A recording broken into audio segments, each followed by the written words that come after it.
Cámara de Comercio, que son @CámaraComerBoc. Queremos darles la bienvenida a la mesa 2, Dimensión Económica del Gobierno Urbano, del tercer Simposio Internacional de Gobierno Urbano, debates entre lo urbano y lo metropolitano, que cuenta con la participación de la profesora Andrea Berenice Trejo Nieto, Alejandra Berenice Trejo Nieto, y los profesores Jorge Enrique Sáenz, profesor, Jorge Enrique Sáenz, David Monroy Londoño, Eduardo Efraín Freire y Moisés Cetre, el profesor Moisés. Cuenta con la coordinación de los profesores Omar Rodríguez Torres, economista, doctor en políticas públicas y análisis de política de la Universidad de Maastricht, Países Bajos, con maestría en economía de la Universidad Nacional de Colombia, es profesor del Instituto de Estudios Urbanos de la Universidad Nacional de Colombia. Y con el profesor Moisés Cetre Castillo, doctor en economía de la Universidad Autónoma de México, con maestría de la misma universidad y economista de la Universidad de Nariño, profesor del Instituto de Estudios Urbanos de la Universidad Nacional, sede Bogotá, a quien le doy la palabra para que con el profesor Omar moderen este panel. Muy buenas tardes a todos. Tenemos estudiantes de la maestría acá, levantemos la mano. Bienvenidos todos. En este momento vamos a iniciar la mesa sobre economía y gobierno urbano. Tenemos la presencia acá de la doctora Alejandra Berenice Trejo, doctora en estudios del desarrollo de la Universidad East Anglia en Reino Unido, maestra en economía regional de la Universidad Autónoma de Coahuila y además es profesora del Colmes en temas de estudios demográficos.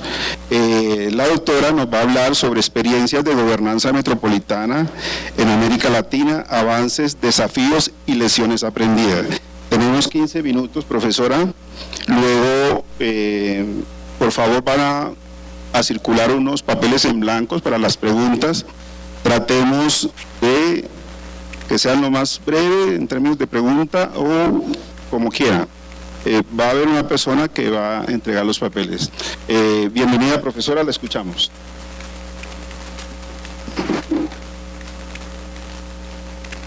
Vamos.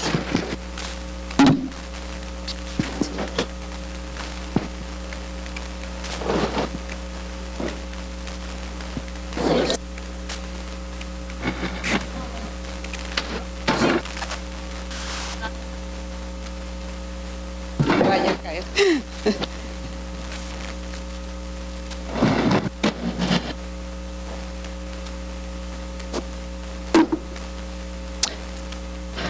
Bueno, buenas tardes a todos, a todas.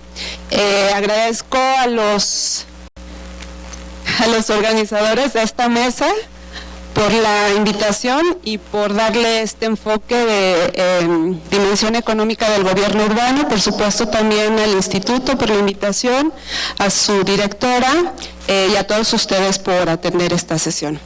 En mi caso, yo voy a presentarles no la dimensión económica del gobierno urbano, sino que voy a cambiar la escala, ¿no? Y esto de cambiar la escala implica no solo ese cambio de escala, sino discutir, digamos, temas que generalmente no se trataban en la agenda tradicional que yo le llamo, ¿no? De los estudios urbanos, que es lo que discutimos en buena parte en la primera sesión con respecto a temas de vivienda, temas de transporte, ¿no? Es decir, todo lo que tiene que ver con el ordenamiento y la planeación urbana desde esos temas y esa agenda tradicional. Y cuando hablo de este cambio de escala y este cambio de perspectiva, me refiero a lo metropolitano, que también va en el tono de este simposio, ¿no? Y justo cómo nos movemos o cómo transitamos desde la escala urbana, desde los problemas urbanos a la escala metropolitana, que es una escala problemática por muchos sentidos y entre otros por esta importancia que le hemos dado durante ya décadas a esta preocupación de tener quién gobierne esas zonas metropolitanas o esas áreas metropolitanas, ¿no? Siendo que ya después de todas estas décadas, todos estos años, y como lo comentaba también en la primera sesión, no hemos terminado por satisfacer esa necesidad, ni con gobiernos propiamente metropolitanos, que ha habido algunas experiencias en el mundo, y con otros esquemas ha habido ensayos, a veces casos de éxito y a veces casos no tan exitosos. Mi ponencia es experiencias de gobernanza metropolitana en América Latina, avances, desafíos y lecciones. Tenemos solo 15 minutos, entonces de hecho voy a recortar bastante mi presentación, que estaba pensada para media hora, 25 minutos, y me voy a ir por, digamos, escapando un poco, me voy a ir más rápido por lo obvio, que es estos señalamientos, ¿no? De que estamos en un proceso de urbanización en la región de América Latina ya bastante adelantado, en promedio 85% de la población en la región ya vive en ciudades con sus diferencias. México, Colombia, yo vengo de México, tiene más o menos los mismos niveles de urbanización, y esto ha cambiado en esa frontera o en ese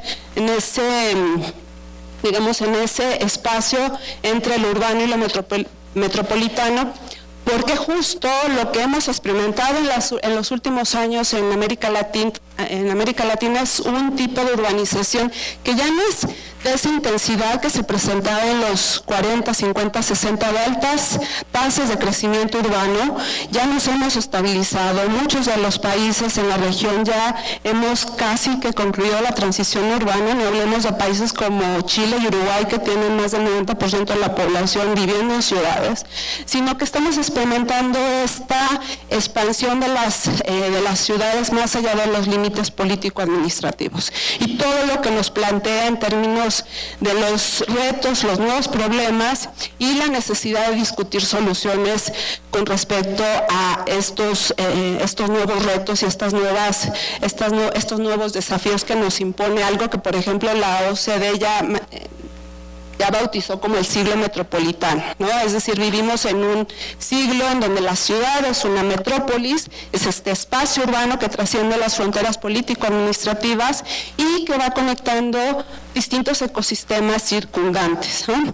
También enfatizar, ya que estamos en la mesa de la dimensión económica, la importancia económica que tienen estas áreas metropolitanas, que no solo son la sede de todos estos desafíos y problemas, sino que también nos imponen oportunidades y beneficios.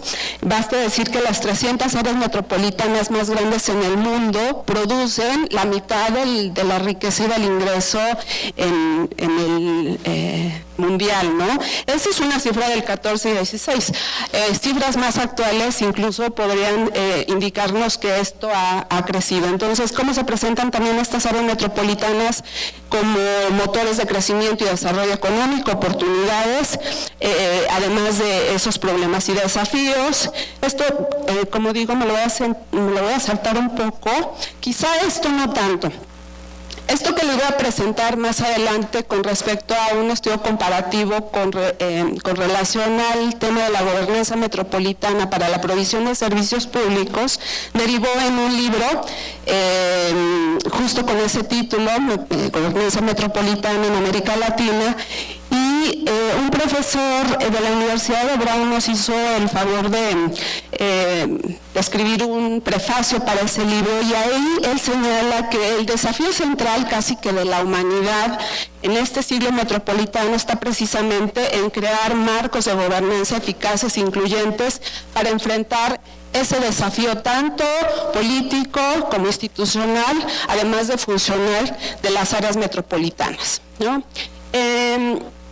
Esto también es relevante únicamente señalar que algo que hemos transitado en la región en las últimas décadas ha sido procesos muy intensos en distintos ritmos, en distintos tiempos en los respectivos países con respecto al tema de la descentralización política, fiscal, administrativa y al tema de, digamos, esto vinculado con esa necesidad de gobernar, ¿no? ¿no? Darle gobernabilidad de alguna manera a las áreas metropolitanas. Eso es muy importante porque justo nos antepone a esta cuestión que también se comentaba en la primera presentación en relación con este espíritu más bien de enfrentar los problemas locales, sobre todo desde la esfera municipal, más que de otros niveles intermedios de gobierno entre lo central y lo local. Y estos tres aspectos también se refieren a esto que escribía el profesor Patrick Heller con respecto a las áreas metropolitanas y de ese reto que significa gobernar las grandes metrópolis. Como ya les decía, es un reto institucional por un lado, por otro lado, y sobre todo en las ciudades y áreas metropolitanas como las que tenemos en la región, que son alimentadoras de desigualdad y de precariedad, y el tercer reto es la prestación de servicios básicos. Entonces, lo que yo hago en esta presentación es justamente vincular, que dirán, es la dimensión económica del gobierno metropolitano y que tiene que ver la gobernanza de la provisión de servicios públicos. Pues vaya, considerar que esta prestación de servicios públicos en las áreas metropolitanas es fundamental para que esos resultados de competitividad y productividad puedan finalmente, tener un cuerpo, ¿no?, significativo. Sin esta provisión de servicios públicos eficiente y sostenible, difícilmente podemos tener ciudades productivas y competitivas. De ahí la importancia de examinar qué está pasando con esta provisión a nivel metropolitano en nuestras ciudades, sobre todo las más grandes, ¿no? No me está funcionando.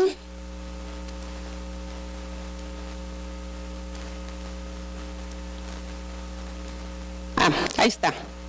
Entonces me voy a adelantar, insisto, por el tiempo. Esto, ¿no? Esta vinculación de la economía urbana como con este discurso, más que discurso, como esta realidad de que los servicios públicos, tales como el transporte, el agua, la energía, la gestión de residuos, entre otros, son insumos fundamentales para la productividad. Muchos de estos constituyen infraestructuras institucionales y materiales que condicionan la calidad de vida también, y que esa calidad de vida también influye en la productividad y competitividad evidentemente de las ciudades. Y la provisión eficiente además reduce costos de transacción que incrementa la competitividad territorial y favorece las economías de aglomeración. Entonces lo que hicimos en este análisis fue plantear un modelito de análisis justo, en el que quisimos comparar la gobernanza metropolitana en un esquema que le llamamos 3x3x3.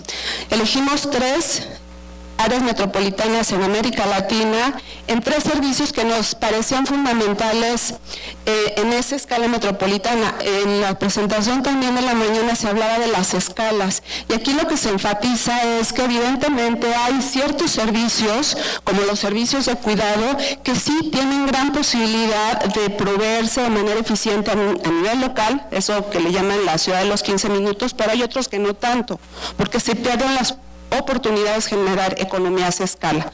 Por ejemplo, la provisión de manejo de residuos, la provisión de agua y la provisión de transporte, que son los que nosotros elegimos. En ese sentido, quisimos abordar esta cuestión de cómo se están proveyendo estos 3 sectores en 3 dimensiones: el acceso y la cobertura, que de alguna manera nos dan indicio de los resultados de esa gobernanza, la sostenibilidad financiera, que también son resultados en términos técnicos, y la parte de la coordinación, que tiene que ver más, digamos, con el proceso de gobernanza, sobre todo porque esta necesidad de tener un ente que genere esa gobernabilidad y ese gobierno en las áreas metropolitanas pasa por el tema de la coordinación, ¿no? Una coordinación o cooperación, que en el caso de Colombia me gusta mucho que usan el término asociatividad, más que coordinación y colaboración, porque la asociatividad nos da un sentido de que somos socios y que de alguna manera esos esfuerzos de ese trabajo, de esa gobernanza, nos genera beneficios a todos. todos, que es una cuestión que en términos políticos a veces representa un freno, porque cuando hablas de coordinación y no ves un proyecto como parte de algo que te va a dar beneficios, difícilmente digamos con mucho trabajo, con muchos esfuerzos, lo ves como una posibilidad que te genere estas dinámicas. Me voy a ir también más bien a los resultados comparativos con respecto a estos tres servicios. Y cuando iniciamos este análisis de las tres ciudades, que lo hizo con un colega en Bogotá, hicimos trabajo de campo, que también por eso fue muy bonito el proyecto, porque cuando haces cosas de economía urbana, generalmente te vas a los modelos, a los números y no te enfrentas necesariamente con la realidad. Y con este trabajo, que fue un trabajo de campo, además de trabajo de escritorio, tuvimos esta posibilidad. Me voy a ir a los resultados. Y en estos tres sectores vimos estas cuestiones, ¿no? Que el caso del agua, en Lima es una provisión consolidada. Quisiera decir que en el caso de las tres ciudades, tratamos de identificar, digamos, tres esquemas. Uno que era consolidado, es decir, que al menos en términos de cobertura y de calidad había una cierta justo consolidación en términos de esa cobertura, es decir, una cobertura máxima. Y luego un proceso de consolidación que veíamos que iba, digamos, las prácticas de gobernanza iban en ese rumbo, y el otro esquema era la fragmentación. Y en los resultados vimos que en agua, Lima tiene un esquema consolidado, en Bogotá en consolidación y fragmentado en Ciudad de México.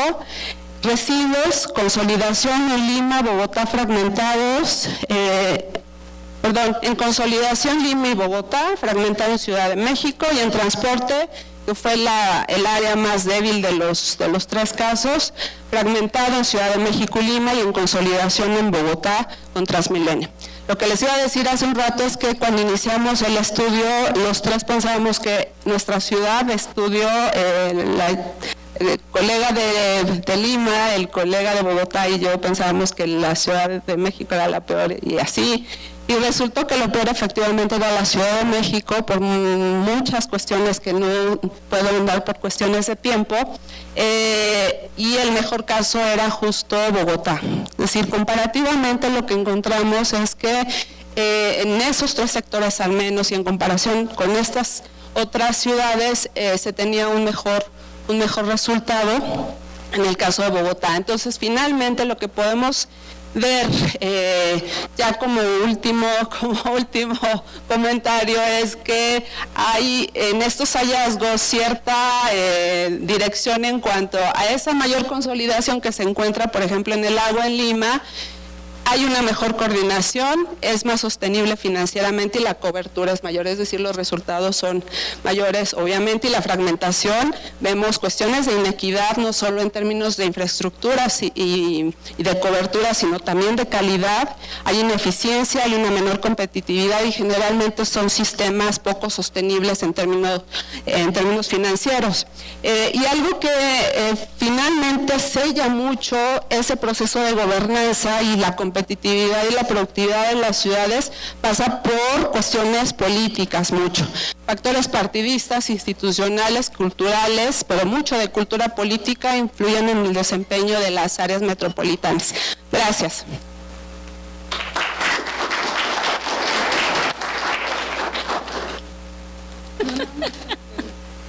Profesor.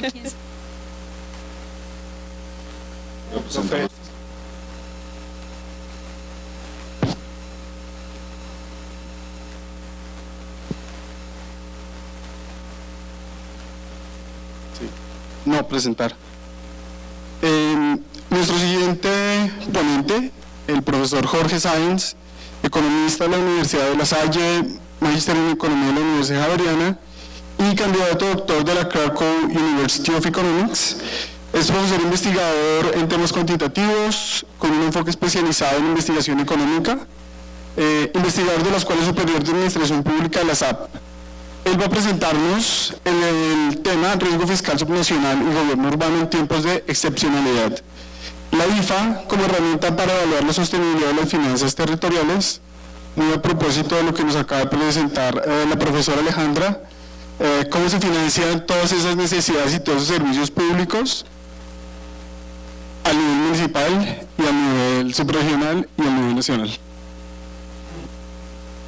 Bueno, muchas gracias. Me voy a sentar aquí que me siento más confortable que allá arriba. Bueno, cuando a mí me invitan a este evento, y sobre todo en una parte urbana, yo tengo que pensar, digamos, cómo introduzco un tema nacional en un tema territorial.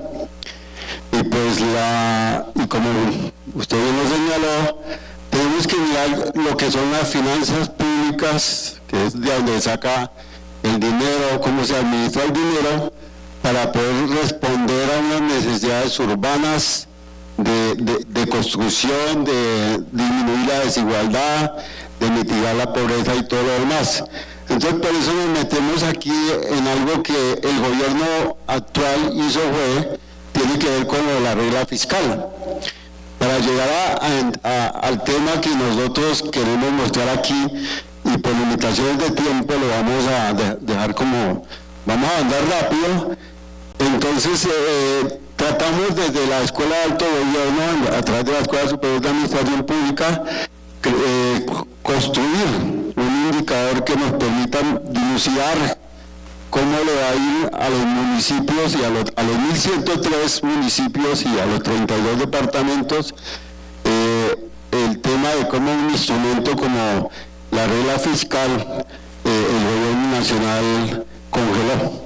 Todos los antecedentes, voy a avanzar lo más importante por limitaciones de tiempo. Entendemos que la regla fiscal fue concebida en la ley 1473 del 2011 y después fue reformulada en la 2155 del 2021. En el párrafo 2 del artículo 60 le dio una salida de escape para que esa regla fiscal se modificara y pues obviamente se pudiera extender. Pero para llegar a eso tenemos que entender qué son las reglas fiscales. Las reglas fiscales yo siempre las he definido como un termómetro, como cuando alguien tiene problemas de tensión o de osimetría, y es un termómetro que le permite a usted medir qué tan bien está su tensión arterial, de modo que cuando sube es muy alta hay que empezar a buscar cómo la podemos bajar, buscar la medicina. En finanzas públicas la regla fiscal es eso, es una forma de medir cómo se manejan o poner un límite al manejo de las finanzas públicas. Como lo dijimos del gobierno nacional, eso está establecido por ley, reitero, en la 1473 del 2011, pero fue modificada con la 2155, y luego entonces el gobierno nacional actualmente presenta una limitación en su manejo de las finanzas públicas, donde los gastos son mayores que los ingresos. Por esa orden entonces fue que la suspendió en junio de este año y la suspendió casi hasta el año 2028 para limitar, para tener como una licencia para gastar, para dejar que el gobierno no lo presione tanto y pueda responder a unas necesidades como tal. La regla fiscal prácticamente nació en los años 90, ¿sí? Por la crisis fiscal que se presentaba en la mayoría de los países, y se crearon 4 reglas, como ustedes las pueden ver ahí: la regla de ingresos, la regla de gasto, de balance, y la regla de deuda, ¿sí? Esa aplicación la pueden ver que se dieron en 105 países, con reglas 93 de balance, 85 de deuda, 56 de gasto y 17 de ingresos. Es así como los países empezaron a desarrollar las reglas fiscales. Las reglas fiscales tienen un componente que es heterogéneo, o sea, no son lo mismo para todas, porque cada país varía dependiendo cómo es, sus características económicas, fiscales y lo demás. Entonces obviamente tiene una discrecionalidad en el manejo. En el caso de Colombia, como lo pueden ver ahí, lo he dicho, hay 4 tipos de regla fiscal también. que es la regla fiscal de ingreso, la regla fiscal de gasto, la regla estructural de balance y la deuda sobre PIC. Y eso obviamente aquí tiene un margen, la deuda tiene una ancla que es del 55% y una que es fatiga que es el 71%. Entonces la idea de ese artículo es mostrar cómo esa suspensión o ese congelamiento de la regla fiscal por parte del gobierno nacional va a afectar a los territorios, es decir, a los departamentos, a los 32 departamentos y a los 1.103 municipios. Es lo que tratamos de mirar, porque detrás de este congelamiento, entonces, el gobierno central solamente se dedica a mirar lo nacional, pero no mira lo territorial. Entonces nosotros en esta ponencia tratamos mediante algunas estadísticas y algunas expresiones aritméticas con un contenido mucho más matemático y obviamente con datos, tratar de mirar cómo podemos darle una visión o una radiografía y también marcar una luz o prender una luz hacia los municipios para que miren qué puede pasar con sus finanzas y cómo pueden responder sobre todo a esas asimetrías tan grandes que existen en el país entre municipios y departamentos, que son unas brechas grandísimas en todos los aspectos, ¿no? En lo urbano, en lo rural, ¿sí? Entonces implica eso mirar hacia allá. Entonces nos dimos esto es la historia de todo lo que es el desarrollo de la regla fiscal, que ustedes dan cuenta nace en el 2011 y que solamente se suspendió durante el COVID con una razón justificable, que es una razón económica y que llevó a Colombia a un déficit del 7.8% del PIB, obviamente porque pues había que gastar, teníamos un problema del COVID, pero que en el año 2025 se suspendió casi con ese mismo tono, pero pues yo creo que es un poco más político que técnico, ¿no? Por eso entonces, como decimos, tratamos de mirar cuál es el impacto de la regla fiscal a nivel territorial. Uno que podría mirar cuál es el impacto. El impacto principal, que lo vamos a determinar nosotros, es sobre tasas de interés, sobre deuda, porque el movimiento, el congelamiento de la regla fiscal genera una prima de riesgo que es el spread, que dice que hay una diferencia entre lo que es la tasa de interés de lo que ponen los TES, los títulos de deuda a nivel Colombia frente a los de otros países, en el caso de los Estados Unidos, a mirar cómo eso, y debemos mirar también cómo está la deuda de los municipios y departamentos, porque es ahí donde tenemos que mirar el efecto, porque si en algún momento uno puede determinar que ese congelamiento de la deuda me va a afectar duramente mis finanzas, eso implica que los gastos de inversión, los gastos de funcionamiento se van a afectar y por ende los municipios y departamentos van a tener menos recursos para responder a ese desarrollo que todos estamos esperando, para disminuir esas asimetrías que tiene el país en todos los aspectos. Entonces por eso creamos un indicador financiero. Esto es de autoría por parte de la Escuela de Alto Gobierno de la SAT, esto es de nosotros que lo creamos, y es un indicador que trata de determinar la presión fiscal que va a ejercer haber roto haber congelado la regla fiscal por parte del orden nacional. Ustedes pueden ver que por qué es importante medir la presión fiscal sobre cada departamento. Permite comparar territorios, ya permite comparar cómo está Bogotá, por ejemplo, con un departamento como Guainía, como Guaviare, esas diferencias, brechas que son grandísimas. Identificar mayor exposición al riesgo macroeconómico. ¿Quién va a tener mucho más riesgo? ¿Bogotá? ¿O lo va a tener Antioquia? ¿O lo va a tener la costa o cualquier otro departamento? Estimar el impacto de las condiciones adversas sobre la sostenibilidad operativa. Eso es el objetivo. Entonces, como me quedan 5 minutos, tengo que mostrar la fórmula rápido. La fórmula es esa, es una fórmula aritmética, es un numerador y un denominador rapidísimo, donde el numerador obviamente coge la deuda, ahí hago yo una cantidad de supuestos, tengo que recoger información, y hay un denominador que son los gastos de funcionamiento, que esto está sujeto a lo que a la final de la regla fiscal a nivel territorial, que es la 617 del 2000, que fija un mínimo dependiendo de la población por municipio. Entonces estamos tratando de mirar eso, pues se dan cuenta que hay un denominador y un numerador, de lo que tratamos de mirar es la presión fiscal de eso. Utilizamos la información que obviamente nos entrega el DNP, el Ministerio de Hacienda, el DANE y todos los demás, y tratamos de mirar y estimar y calcular. Se hizo un grande trabajo, porque tocó leer todo, digamos, por departamento, tratar de leer cómo es que está clasificada la deuda del orden departamental, porque los departamentos tienen deuda que es internacional y deuda que es interna, y la deuda interna hay que mirarla desde el punto de vista de lo que es con los bancos comerciales, lo que es con los bancos privados y lo que es con los bancos públicos como FinDeter o con los bancos internacionales.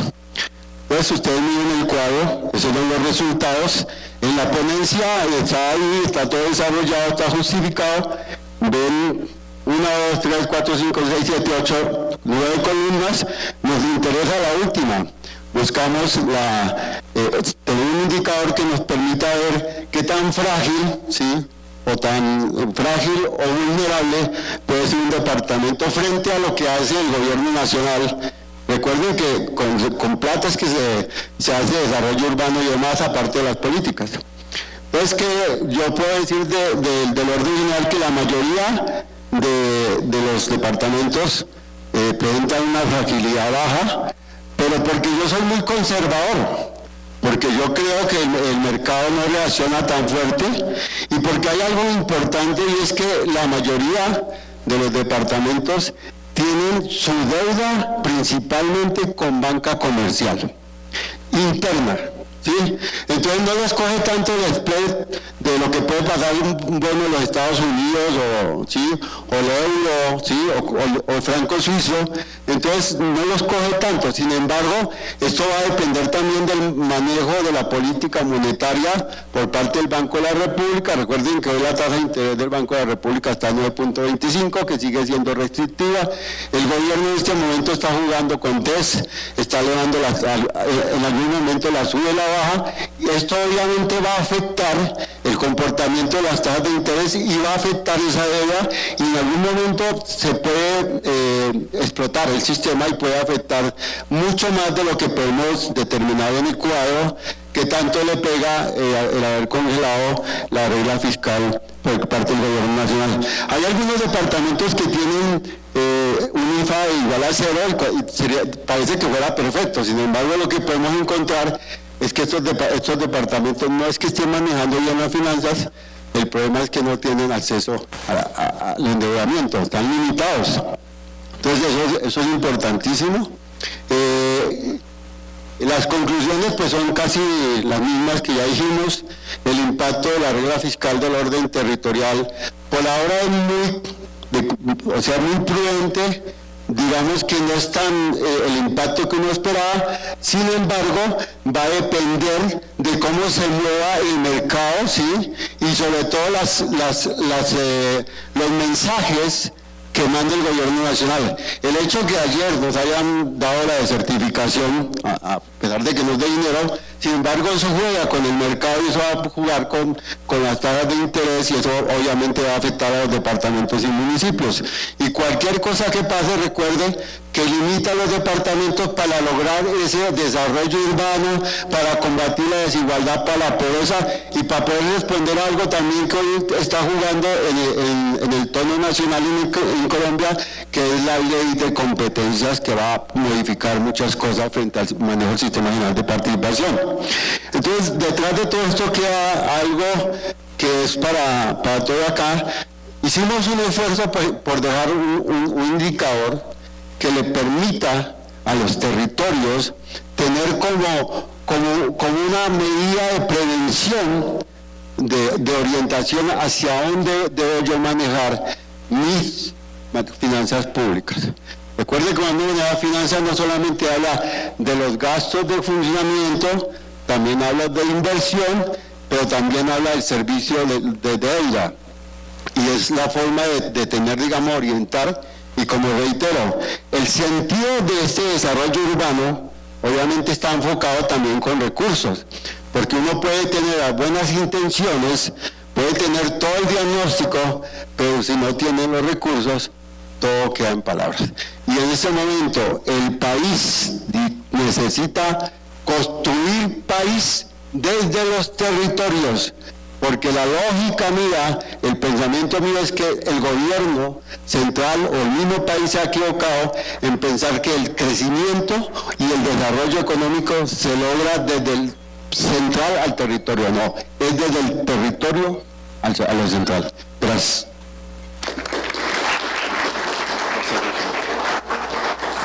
Gracias.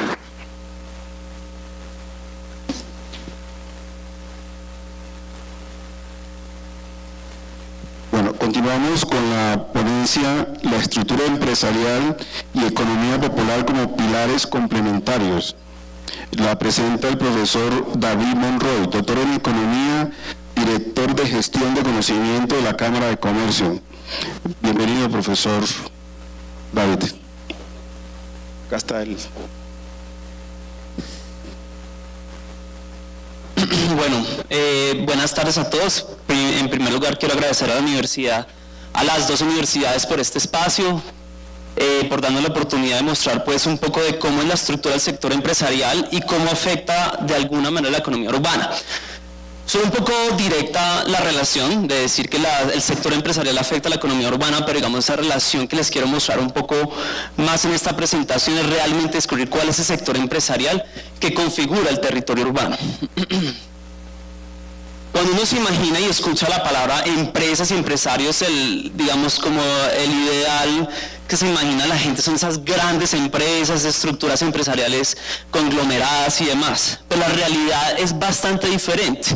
Puede que esas unidades grandes sí representen un gran porcentaje de la riqueza del país, de las ciudades, puede que aglomeren una gran cantidad de empleo, pero la realidad es que la democratización de la actividad económica está representada en las microempresas y lo que de alguna manera hemos denominado y de lo que quiero hablar un poco en la economía popular. Y esta presentación de alguna manera va a buscar entender qué es esa economía popular, qué es ese sector empresarial, digamos que ocupa el 92,9% de lo que es el territorio de Bogotá y que de alguna manera representa esa gran masa de personas que se sostienen y que sostienen a sus familias con la producción. Entonces, como ustedes se dan cuenta, en una ciudad como Bogotá tenemos 425.000 empresas, de las cuales prácticamente 9 de cada 10 son esa economía popular. Entonces ya vamos a entrar un poco a entender qué es y demás. Y disculpas que la presentación al pasarla acá se descontrolan algunas cosas, pero bueno, básicamente en el caso de Bogotá, y esto tiene que ver mucho con la configuración de los escenarios urbanos, la mayoría de las empresas están concentradas en servicios y tiene que ver mucho con lo que de alguna manera se habla en la primera ponencia, y es cómo en el territorio y cómo en las áreas metropolitanas y cómo la concentración de la población tiende también a generar ciertos tipos de economías alrededor de las ciudades y áreas metropolitanas. Luego sigue comercio y luego sigue industria con las proporciones que ustedes ven acá.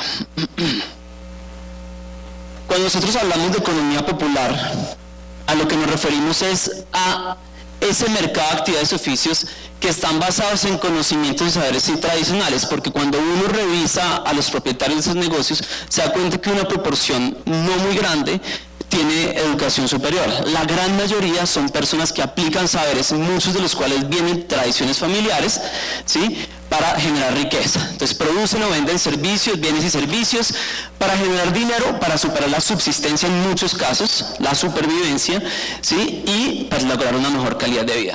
Para que ustedes hagan de una idea de cuál es el tamaño de esta economía popular, ¿sí?, dentro del registro mercantil, que son esas unidades que se registran, que publicitan a través de entidades como las cámaras de comercio, que son empresarios, vemos que el 77% hacen parte de la economía popular. Entonces estamos hablando de una masa empresarial bastante grande y que está dispersa en el territorio.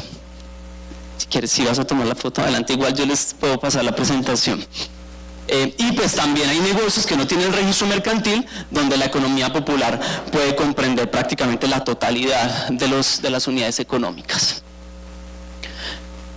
esta va a pasarla rápido, pero básicamente cuando uno observa quiénes hacen parte de la economía popular, quiénes están tomando las decisiones en las empresas, vemos una preponderancia bastante grande de hombres en esa toma de decisiones, seguido de mujeres, y una combinación importante de personas, de hombres y mujeres tomando las decisiones en conjunto.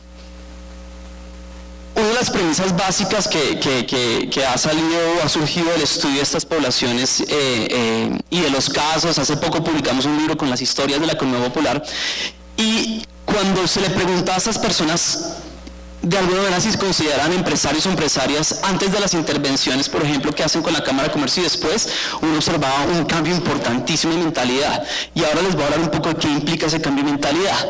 Pero básicamente esta información parte de una encuesta que hace la Cámara de Comercio que se llama Gran Encuesta del Empresario de la Economía Popular y Solidaria de Bogotá y Región, donde les preguntamos a las empresas con registro mercantil y a las unidades sin registro mercantil que están en viviendas. Ese pedazo lo hacemos tipo la encuesta de micronegocios, donde nos vamos a ahogar a identificar negocios que no tienen registro.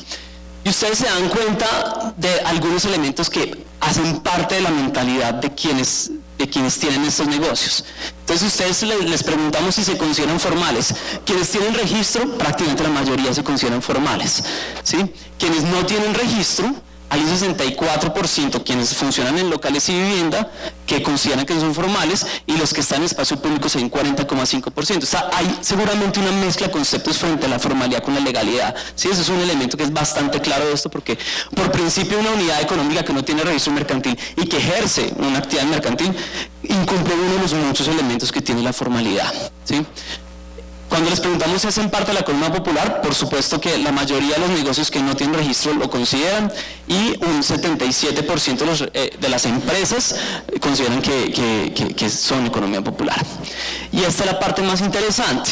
A pesar de que la mayoría se considera empresarios, cuando le pregunta que se considera formales, cuando les preguntamos si se consideran empresarios, vemos que el 75% aproximadamente se consideran empresarios, pero la gran mayoría se consideran emprendedores, ¿sí?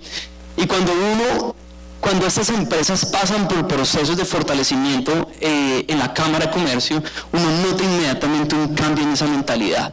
Y ese cambio en la mentalidad se traduce en elementos como estos, en que las empresas empiezan a cambiar elementos como llevar contabilidad. Entonces las empresas empiezan en mayor medida a llevar contabilidad porque se dan cuenta que eso tiene unos beneficios en el largo plazo. También las empresas empiezan a participar más en algunos elementos que tienen que ver con el cumplimiento de reglas tributarias. Me voy a saltar por temas de tiempo. Y otra cosa que empieza a pasar con bastante regularidad es que empiezan a insertarse en elementos relacionados con las herramientas digitales. Y eso tiene una importancia bastante grande dentro del mundo de lo urbano, ¿sí? Porque cuando las empresas empiezan a insertarse en este mundo, ¿sí?, su dinámica local empieza a cambiar.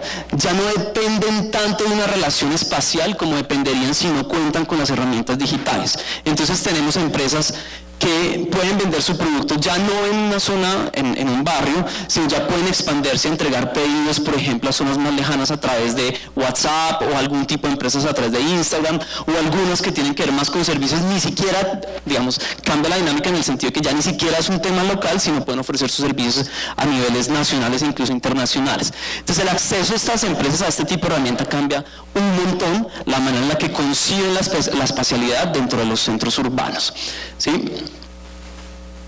Lo mismo, con el tema de medios de pagos, también la accesibilidad a medios de pago cambia un montón en la medida en la que las empresas empiezan a cambiar su mentalidad, empiezan a insertarse, digamos, en este tipo de medios digitales, y cambia mucho el tipo de negocios a los que acceden. Una empresa que aprende a utilizar WhatsApp Web o que aprende a utilizar Instagram y al mismo tiempo empieza a insertarse en billeteras digitales o transacciones bancarias, expande ampliamente su rango de negocio y cambia de manera significativa la estructura urbana, porque hace que negocios que estaban, digo, no en un mal sentido, pero condenadas a estar sujetas a una zona local, puedan, por ejemplo, ubicarse más cerca a las zonas donde residen, reduciendo tiempos de desplazamiento, por ejemplo, y no tener que irse a aglomeraciones económicas para obtener clientes. Eso es un cambio importante en la estructura urbana. Otros temas que son bastante interesantes. parte de ese cambio de mentalidad también lleva a la introducción de las empresas al uso de este tipo de herramientas de inteligencia artificial. Este es uno de los primeros instrumentos donde le preguntamos a los negocios si utilizan herramientas de inteligencia artificial, y vemos que hay una muy baja penetración, 12,4%, y de alguna manera lo hacen para las mismas cosas, para las ventas, mercadeos, procesos administrativos y demás. Entonces, al final del día, ese tipo de fortalecimiento que se hace con las empresas, lo que buscan las empresas es básicamente conseguir más clientes y mejorar la situación financiera, ¿sí? Hay unos retos importantes, y me paso acá, en otro tipo de aspectos de fortalecimiento de las empresas que los pueden ayudar, digamos, a consolidarse como unidades de negocios y hacerse más sostenibles. Lo mismo. Cuando le preguntamos a las empresas si están incurriendo en procesos de innovación, vemos una limitada capacidad para innovar, probablemente correlacionada con el hecho de que son muchos negocios de subsistencia, probablemente que no comprenden el concepto de innovar, ¿sí? Y muchas veces lo están haciendo, pero no lo conciben como un proceso de innovación, porque otra vez entramos al concepto de mentalidad empresarial. Hay empresas que están creando productos, están cambiando sus productos, muchos de los cuales están basados en unas escalas bastante bajas, y ese proceso de innovación que lo ven como algo relativamente limitado es innovación para este tipo de unidades económicas. Lo que pasa es que falta entender el proceso, falta entender, digamos, ese crecimiento para de alguna manera que lo identifiquen de esa manera. Pero una vez ellos comprenden eso, empiezan a identificar sus procesos de innovación, empiezan a buscar financiamiento para mover estos cambios y hacerlos, digamos, como un cambio de escala y no necesariamente como una modificación menor a sus procesos productivos. Entonces, básicamente, los retos que enfrentan el sector empresarial aquí digamos, en economías como la de Bogotá y en general la del país, tienen que ver mucho con ese autorreconocimiento y con ese cambio de mentalidad. Y eso es muy importante porque al final del día, a través de los procesos de fortalecimiento empresarial, ¿sí?, vemos que esos cambios empiezan a pasar. Y ya no solamente las necesidades de los empresarios se concentran en vender más y vender más, porque uno le pregunta a la empresa: ¿usted qué necesita? Yo necesito vender más, necesito que me enseñe a vender más, hacer mercadeo. Y eso lo lleva a comprender que sus negocios deben transformarse desde las prácticas contables, de las prácticas administrativas. Entonces uno empieza a ver negocios que lo primero que hacen es contratar un contador, ¿sí? Y ese contador ya les implica un cambio en la manera en la que llevan las finanzas, separan las deudas del hogar de la empresa. Entonces, ese cambio de mentalidad es bastante importante para que el negocio empiece a tomar, digamos, un rumbo más, o más bien, que sea sostenible en el tiempo y no que pase lo que pasa mucho, y es que en 5 años el 70% de las empresas ya hayan desaparecido. ¿Qué es importante para eso? La apropiación digital. ¿Sí? Y eso es fundamental porque incluye la incorporación de métodos de pagos digitales, herramientas digitales para las ventas y la apropiación de inteligencia artificial, que, como ustedes saben muy bien, va a generar un cambio estructural en la manera en la que las empresas hacen negocios hacia el futuro y sobre todo que pueden sostenerse en el tiempo. Y finalmente, esos procesos contables que les mencionaba les permite a las empresas además señalarse como buenos elementos para el crédito hacia el futuro, lo que les permite ser visibles ante el sector financiero para tener una capacidad real de endeudamiento y poder crecer. Esos cambios, finalmente, son muy importantes para cambiar la estructura de los negocios dentro de la economía urbana, porque al final del día, esa capacidad de ampliar los mercados hoy en día es lo que permite hacer ciudades más cercanas, hacer que los negocios se puedan ubicar lejos de ciertas centralidades, porque sus mecanismos para hacer negocios y transportar las mercancías cambian, especialmente en ciudades que están cada vez teniendo transformaciones en los precios del suelo, donde es más difícil ubicarse en ciertas partes y donde los tiempos de desplazamiento están siendo más complejos. Entonces, al final del día, la capacidad de transformar las empresas, hacerlas más digital y hacerlas más sostenibles en el tiempo, puede hacer y tener un impacto directo en que las ciudades sean más fáciles de vivir y que para los ciudadanos puedan disfrutar un poco más de su calidad de vida. Entonces, eso es todo. Muchísimas gracias.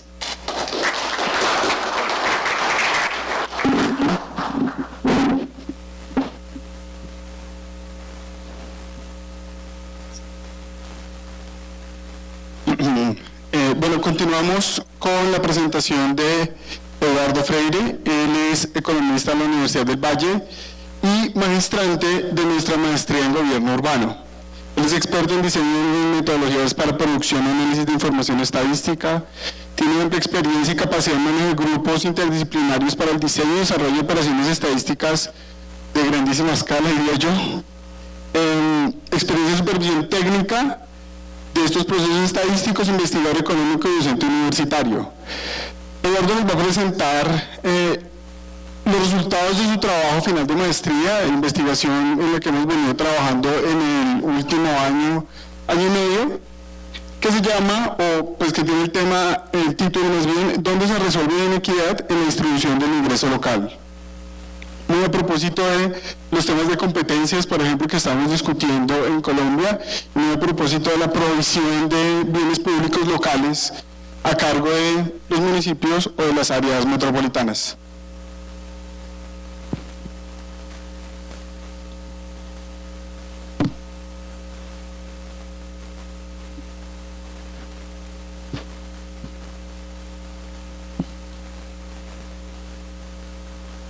Bueno, buenas tardes a todos. Muchas gracias al Instituto por la invitación.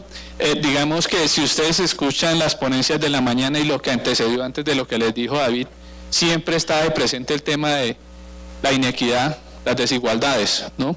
Y en este campo parece relevante y nos parecía efectivamente relevante indagar en qué nivel de la gestión del Estado eso se podría resolver de mejor manera, y como en esa línea finalmente fue que avanzamos en el TFM.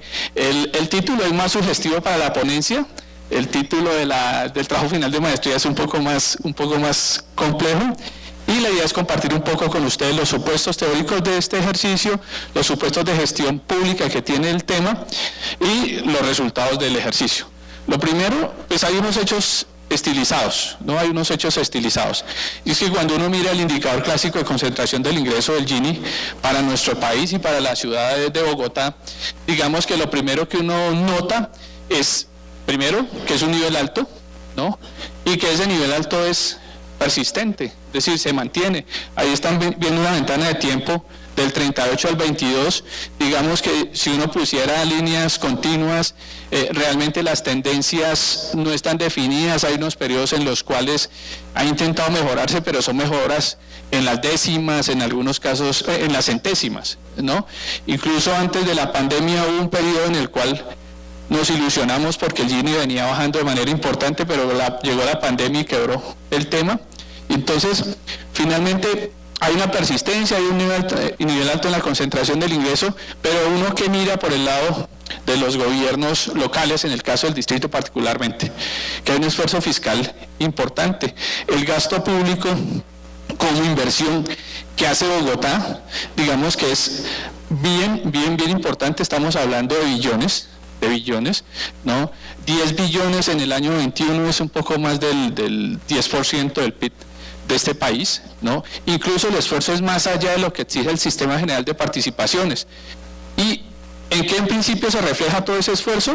Digamos un poco en el indicador de calidad de vida. Ahí están viendo el índice de pobreza multidimensional, y entonces uno, para el caso del distrito, observa efectivamente primero que tiene un nivel más bajo comparado con la media nacional y con otras cabeceras, y entonces significa que hay algún efecto en términos de los gastos que se están invirtiendo para mejorar las condiciones de vida de la gente que vivimos en Bogotá, que hay una tendencia, ¿no? Y que podría estar en un nivel interesante para tomar otras decisiones de política pública en esta materia.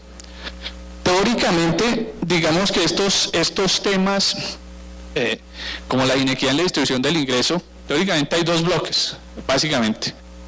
Un bloque que dice que la inequidad, como cualquier otro problema que se presente en la economía, lo resuelve el mercado. Si el mercado funciona a pleno, si el mercado utiliza los recursos en su totalidad, digamos que, como decía Kuznets, por derrame de crecimiento, al final se van a ver favorecidos los menos favorecidos, ¿no? Y de esa manera se resolvería el tema de la inequidad. Y hay otra corriente teórica, digamos que más reciente, donde dice que el mercado no es suficiente, que hay que hacer intervención. ¿Por qué?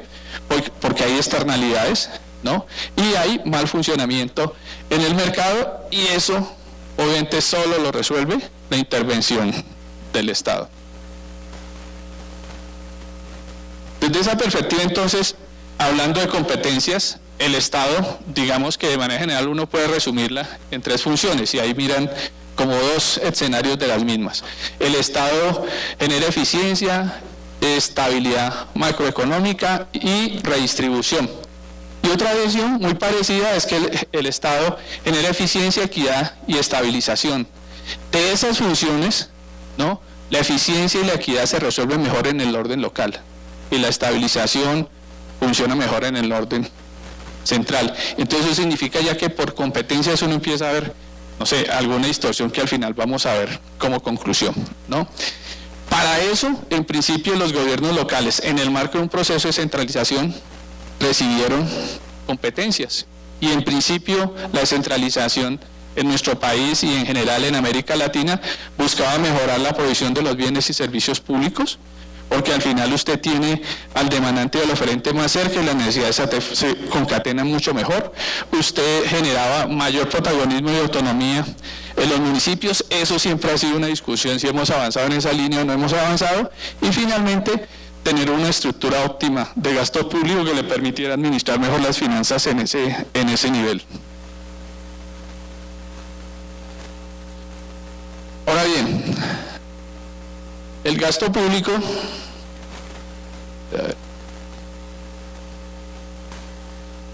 digamos que el gasto público, esto no es porque los administradores públicos, las autoridades locales hagan el ejercicio por altruismo, porque tienen un espíritu filantrópico. Cuando uno se remonta efectivamente a los estados de bienestar que se originan en los países donde el desarrollo económico empezó, en Inglaterra, Alemania, había una motivación de hacer gasto público efectivamente, en el caso de Inglaterra, contener un poco el descontento social que generaba la insalubridad y las condiciones en las cuales el proceso industrial se estaba desarrollando, y en el caso de Alemania era un poco para bajarle el atractivo que generaba el socialismo en ese momento.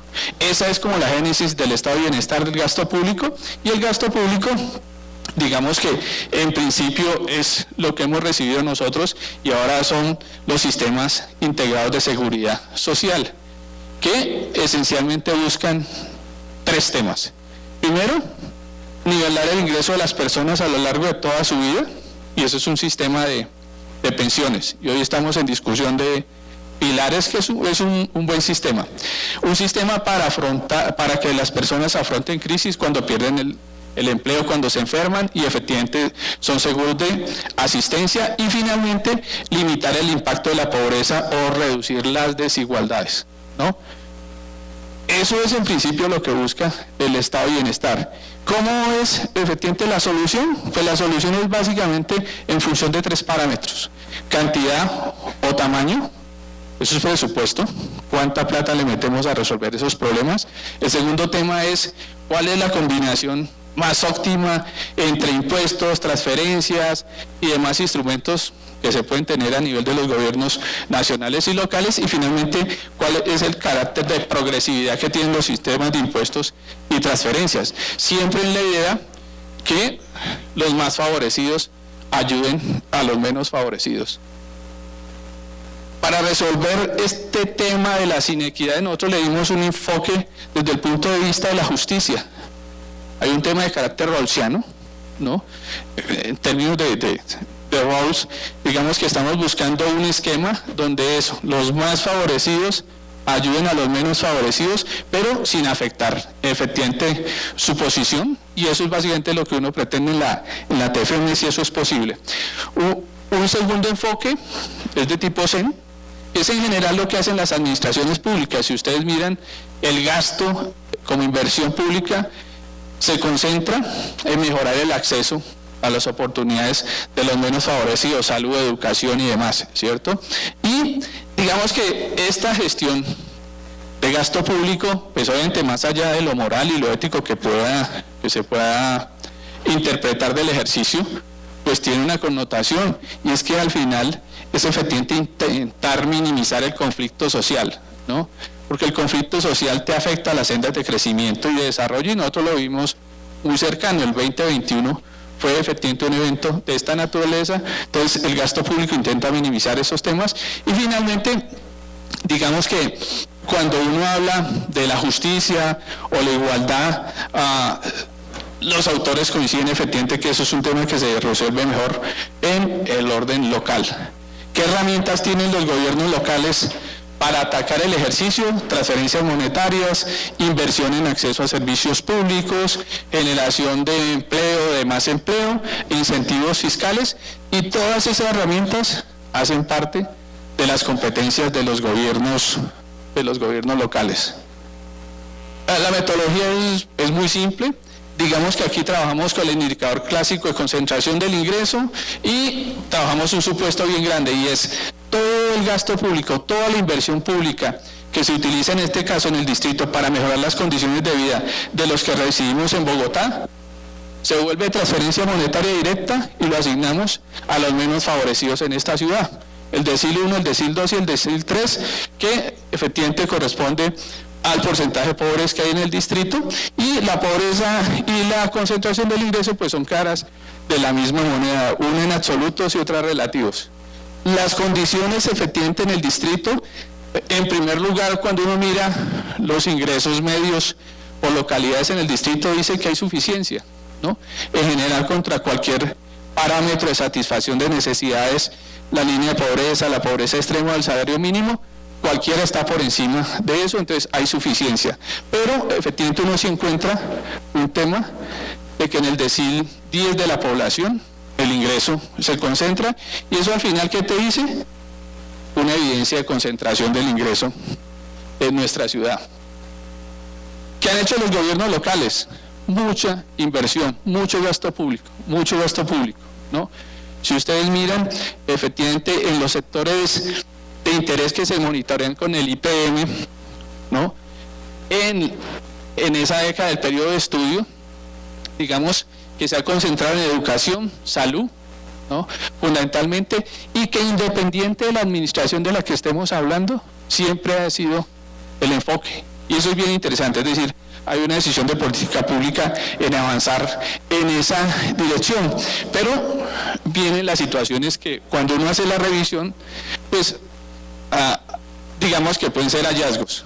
Lo primero es que efectivamente en ninguno de los planes de gobierno, excepto en el del alcalde Moreno, se habla de temas de redistribución del ingreso.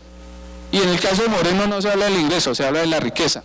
El problema es que solo se deja como un objetivo y como una meta porque no identificas una estrategia. Y cuando mira la otra cara de la moneda, en los planes nacionales de desarrollo que se cruzan con este periodo de estudio, en los planes nacionales sí estás hablando de los temas de inequidad, de estrategias para reducir la inequidad, pero al final, si ustedes miran, por ningún lado el tema se resuelve, ¿no? En ese sentido, en el distrito la inequidad se ha tratado desde una perspectiva multidimensional, como les decía, al estilo CEN. Entonces todos los planes de gobierno del distrito tienen programas, metas y demás dirigidos a resolver la inequidad multidimensional. Se hace un esfuerzo grande en esa dirección, ¿no? Pero finalmente debemos saber si hay resultados, ¿no? Cuando uno mira las dimensiones de la calidad de vida en el distrito, efectivamente toda esa inversión ha mejorado. Estos son los indicadores del IPM, y entonces uno encuentra que efectivamente los que están relacionados con la calidad de vida de las personas han mejorado, y han mejorado bastante. Pero lo que uno pudiera identificar en estos que están relacionados con el ingreso, no han mejorado. Han mejorado, pero no han mejorado tanto. Es decir, el trabajo informal sigue siendo alto, ¿cierto? Y el desempleo de larga duración incluso muestra una tendencia creciente. Cuando ya terminamos el ejercicio, ¿qué encontramos? Primero, que al hacer el ejercicio de convertir el gasto público en transferencia monetaria directa, pues hay un impacto.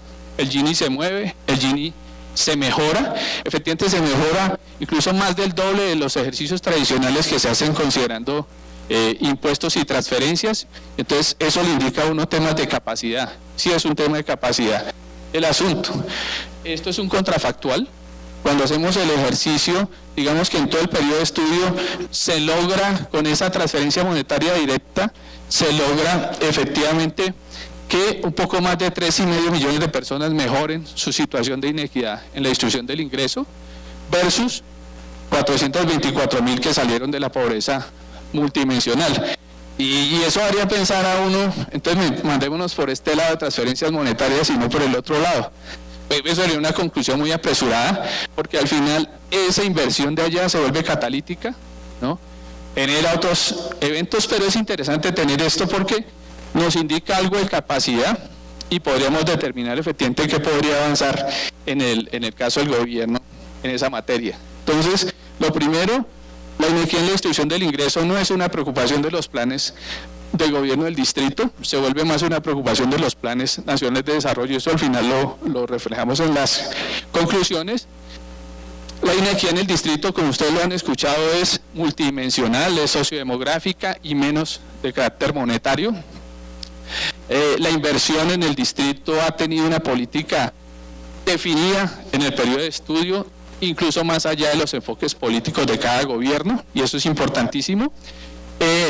La inequidad en la distribución del ingreso, con este ejercicio, efectivamente se genera un impacto y entonces el tema se vuelve de capacidad de impacto, ¿no? Y parte del ejercicio era poder determinar en cuánto se necesita. Se necesita un poco más del ingreso, del gasto público que está haciendo actualmente el distrito, pero no mucho.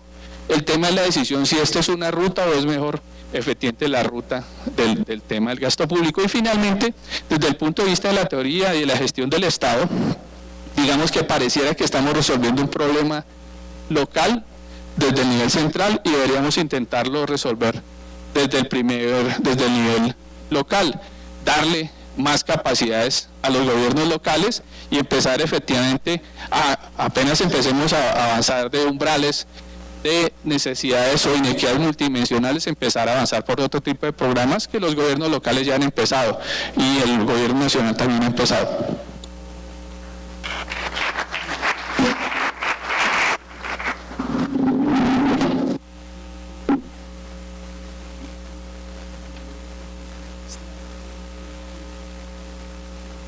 Cerramos con la presentación del profesor Moisés Cetré. Él es economista de la Universidad de Nariño, magíster y doctor en economía de la Universidad Autónoma de México, y nos presentará el tema el Pacto Verde Europeo, implicaciones para países emergentes de América Latina. Les recuerdo que hay alguien repartiendo papeles en blanco para que ustedes puedan anotar sus preguntas y pues las tengamos ahora para el momento de discusión al final de esta sesión. Gracias. Bueno, buenas tardes a todos. Siempre cuando cerramos las presentaciones estamos un poquito cansaditos. 10 minuticos y nos fuimos a tomar café. ¿Listo? Los colombianos somos muy dados a pensar que somos el centro del universo. Y no nos damos cuenta que la geopolítica, jóvenes, y la geoeconomía está cambiando. ¿Cómo nos plantea ese cambio el presidente Trump? Todos sabemos, ¿verdad? Movió los aranceles y tenemos un presidente medio activo, lanza dardos y entonces nos íbamos complicando. La Unión Europea es más calmado, más lento, más meticuloso, ¿sí? Ellos lanzaron lo que se conoce como Pacto Verde Europeo. Igual de nefasto si no nos preocupamos, si no lo entendemos. ¿Qué significa eso? Levantaron los estándares para que los productos de América Latina entren a su territorio, ¿no? Se le llaman las normas técnicas y todos los procesos fitosanitarios. Eso vamos a hablar los 10-12 minutos. Básicamente, ¿en qué? En agricultura, en industria, transporte, energía, clima, que hablamos en la mañana, y las finanzas. Entonces, ¿por qué ellos intentan hacer esto? Para alcanzar lo que se conoce en economía como la neutralidad climática en el 2050. Acuérdense ustedes, los que estuvieron en la mañana, eso va de la mano con lo que vimos de cambio climático en la mañana, ¿de acuerdo? Pero esas redefiniciones impactan de manera indirecta y directa a América Latina, que es lo que vamos un poquito a entender ahora. Además, fortalece su posición como actor internacional y, lo que les decía, promueve estándares más estrictos en materia de cambio climático. Entonces, en concreto, esos nuevos estándares tienen impacto en la agricultura, en la industria con productos sostenibles, y aquí les voy a hablar luego de la deforestación, algo que le llaman turismo responsable, energía, clima y finanzas. Entonces, ¿qué es lo que hace esto en la parte operativa? Todo lo que entra a la mesa europea tiene que estar con una figura que se llama inocuidad. Cero fertilizantes, cero pesticidas y cero herbicidas. Pongan atención, si somos países exportadores de productos agrícolas, ¿quién va a certificar que esos productos llegan libres de todos esos venenos? Entonces necesitamos unos laboratorios de prueba que nos digan esos productos llegan bien a la mesa europea. Uno aquí lo ve como una cuestión técnica, económica, académica, pero para el empresario, muchachos, esos son cambios estructurales bravos, en etiqueta, en embalaje, en precios, en nuevos laboratorios, porque a ese laboratorio también tiene que haber otro laboratorio que lo certifique. ¿De acuerdo? Entonces, para que vamos entendiendo. Entonces, el modelo se le llama estrategia de la granja a la mesa, o sea, todo lo que se exporte a la Unión Europea debe estar libre de venenos. En materia de deforestación, entonces, pongamos mucho cuidado. El tema de la deforestación. La deforestación es clave. ¿Eso qué quiere decir? Que el aceite de palma, las maderas, el café, la soya, el ganado, el caucho y el cacao o la cocoa, todo eso, esos productos deben estar libres de veneno. Libre de veneno. Entonces, para que vamos ubicando los conceptos. Entonces, ¿cómo opera esto en materia de deforestación? Un segundito. La deforestación opera de la siguiente manera. En los territorios donde la deforestación sea muy marcada, esos productos no pueden entrar a la Unión Europea. Entonces, ¿cómo hacemos para cuantificar qué volumen de deforestación es el umbral mínimo o el umbral máximo? O pongamos en el Baupés, en Guainía, Guaviare, ¿cómo sabemos cuántas hectáreas calibran con la deforestación mínima o máxima? Entonces, ahí necesitamos unos laboratorios que nos digan el porcentaje de deforestación admitido para poder exportar a esa zona. Entonces, fíjense ustedes que se nos vuelve todo un tema muy complejo, porque a la larga, como también lo está haciendo la Unión Europea, es un tema de inversión. Ahorita les voy a explicar por qué. Entonces, este paquete presenta, entonces, como les comentaba, el clima, la energía y el transporte, y también es fundamental la creación de un fondo social para el clima, que eso ni siquiera Estados Unidos o China lo tienen. La Unión Europea dice, no, yo tengo que proponer un fondo europeo para el clima para poder tratar de competir con Estados Unidos y con China. Y particularmente lo que vimos en la mañana, fíjense ustedes, una directiva europea que marca la eficiencia energética de los edificios. No sé si recuerdan en la mañana que la profesora peruana nos hablaba de cómo tenía problemas en Lima con los temas de eficiencia energética. La Unión Europea no solo lanza una directiva, sino que dice que todos los edificios del Estado deben acogerse a esa directiva. Todos los edificios del Estado tienen que acogerse a esa directiva. Eso, como les decía, parece muy sencillo, pero es complejo por la gran cantidad de recursos que derivan, que demandan. ¿Cómo?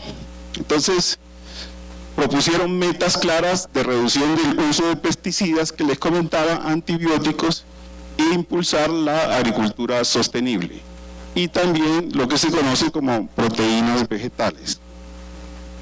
¿Qué otra cosa busca? Ajuste en frontera del carbono. ¿qué otra cosa busca? Busca evitar lo que se conoce como fuga de carbono. ¿Esto a qué hace alusión? Los países de Europa eventualmente mandan algunos procesos a ultramar. ¿Para qué? Para en esos países de ultramar los estándares son más bajos. Entonces, para evitar ese mecanismo de fuga de carbono, la aduana de Europa dice, bueno, tenemos que contabilizar cuánto se está contaminando en otros países. ¿Ok? Y este modelo, por eso les decía que los europeos son un poco más sutiles, este modelo entró a operar el 1 de octubre del 23 hasta el 31 de diciembre del 25. Y en pleno inicia el 1 de enero del 26. O sea que la Unión Europea, de manera muy pensada, digamos, para no reventar la estructura productiva de los países de América Latina, lo que hace es darle un periodo de transición. Y vamos a entender también una figura ya para terminar, que es un concepto que ellos le llaman, el índice armonizado de riesgo. El índice armonizado de riesgo es una revisión estadística que se hace para periodos de 15 y 20 años de cómo está la utilización de esos venenos que les hablaba. Y una conducta de prácticas de negocios y mercado todo sostenible, y acá tendríamos entonces una conclusión positiva y una no tan positiva, que es la cual me voy a pasar. Estamos entonces, dicen los académicos, ante el frente, o estamos frente a lo que se conoce como proteccionismo verde. Es una forma muy sutil, como les decía, de plantear un proteccionismo ya no con aranceles, como es lo que hace el presidente Trump. Y lo positivo es esto que tiene que ver mucho con la parte académica, que es el plan global, se conoce como el plan global de inversiones futura de Europa.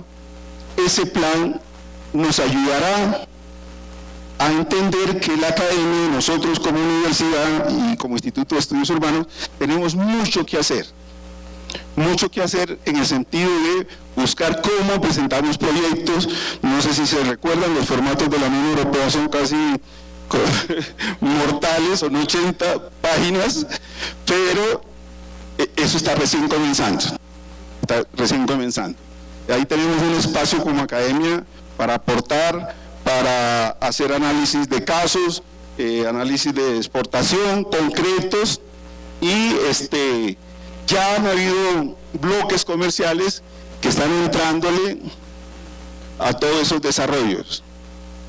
En el caso de América Latina, 45.000 millones, en el caso de África, 145.000 millones. África va adelantado. ¿Por qué? Por los laboratorios de certificación de exportaciones.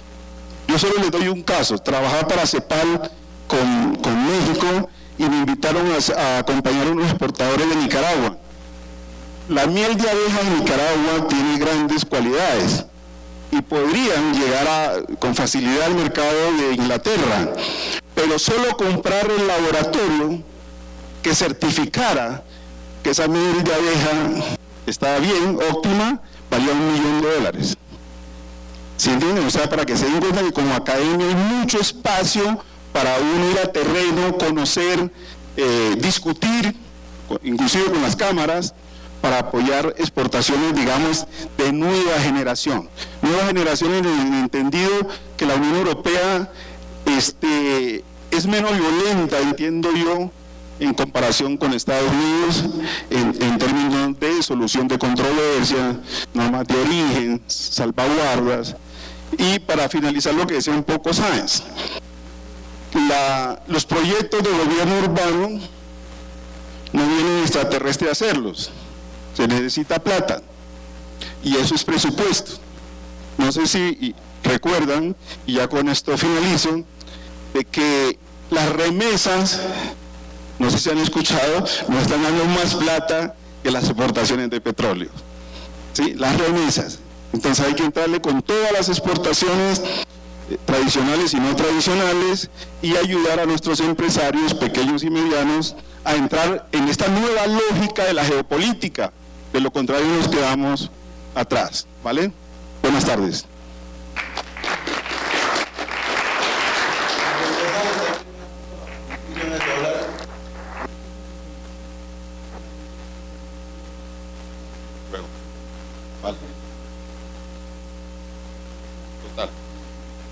Bueno, entonces pasamos a preguntas, profe.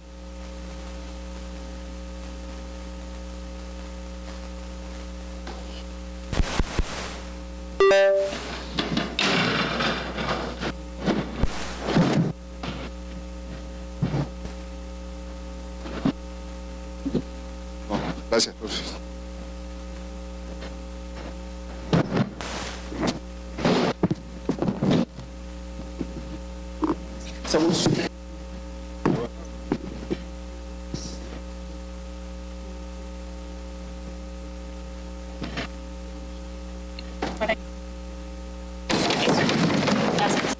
A usted.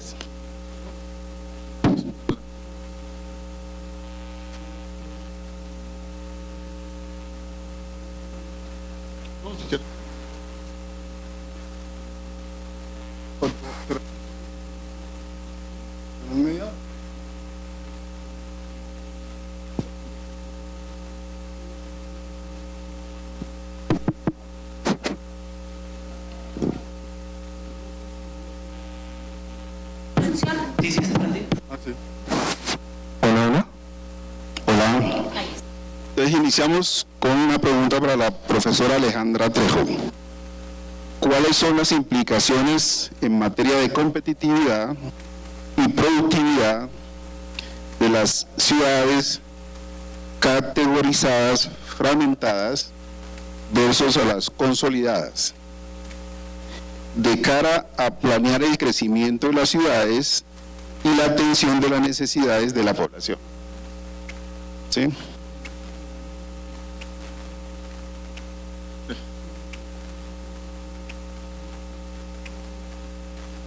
Pero la segunda, ¿cómo se puede medir de manera adecuada y justa los problemas de gobierno urbanos, entre paréntesis, basuras, provisión de servicios públicos, de tal manera que reconozcan las disparidades entre aglomeraciones metropolitanas, Ciudad de México, Bogotá y Lima? ¿Listo? Vale. Bueno, muchas gracias por las preguntas. No sé si ponen por ahí el nombre, pero gracias. A ver, la primera que tiene que ver con la cuestión de Mateo y Carlos. La primera, ¿cómo afecta la competitividad y la productividad, digamos, la estructura de gobernanza metropolitana y versus la consolidada, en términos de, pues más o menos gestionar, ¿no?, el tema del desarrollo, justo la competitividad y las necesidades de la población? Este fue, digamos, un tema al que le hemos querido dar seguimiento porque nuestro análisis se centra mucho en la cuestión del proceso y los resultados de gobernanza en cuestiones sobre todo de cobertura, de calidad y de sostenibilidad financiera, que es un tema que también estuvo presente aquí, que me parece fundamental.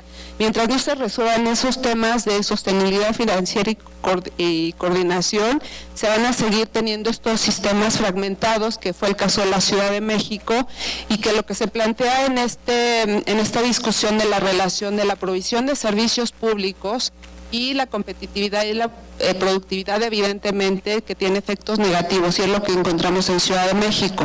No presenté datos en ese sentido, pero lo que ha pasado en la Ciudad de México como área metropolitana, digamos, es que ha perdido centralidad en el sistema urbano del país y ha perdido también, hace poco se publicó la encuesta ingreso-gasto de los hogares, que es una medida, ¿no?, un poco a nivel justo de los hogares en cuanto a los ingresos promedios corrientes, y en la anterior encuesta que tuvimos en el 2022, Ciudad de México todavía aparecía en el primer lugar y ahora aparece en segundo lugar después de la segunda ciudad en tamaño, que es Monterrey. Entonces sí que se refleja ese tema en una cuestión tanto a nivel de generación de PIB como en el caso de los ingresos corriente promedio, ¿no? En el caso de la Ciudad de México.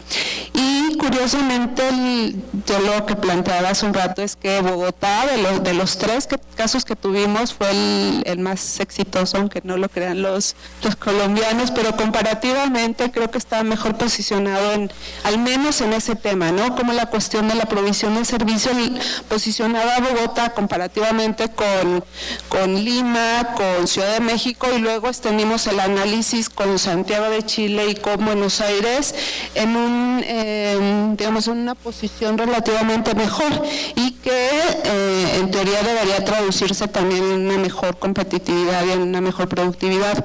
Obviamente la historia de Bogotá es muy particular, por ejemplo, en cómo se ha dado el proceso de metropolización. Si no recuerdo mal el dato, desde los 50 hasta los 90 Bogotá tuvo un esquema incluso de anexación de municipios a medida que se extendía la zona, y eso ha logrado consolidar a un distrito capital que reúne a la mayor parte de la población, y eso permite una mayor eficiencia en la provisión, cosa que no sucede en Ciudad de México, en donde la ciudad principal tiene apenas el 40% y los municipios metropolitanos es el 60%. Entonces la competencia entre municipios y gobiernos locales es muy intensa, y eso se traduce en la fragmentación y en una provisión mucho menos eficaz y mucho menos sostenible financieramente hablando. La segunda pregunta pues es la cuestión del millón, cómo el gobierno urbano, un gobierno metropolitano, puede considerar las disparidades locales, ¿no?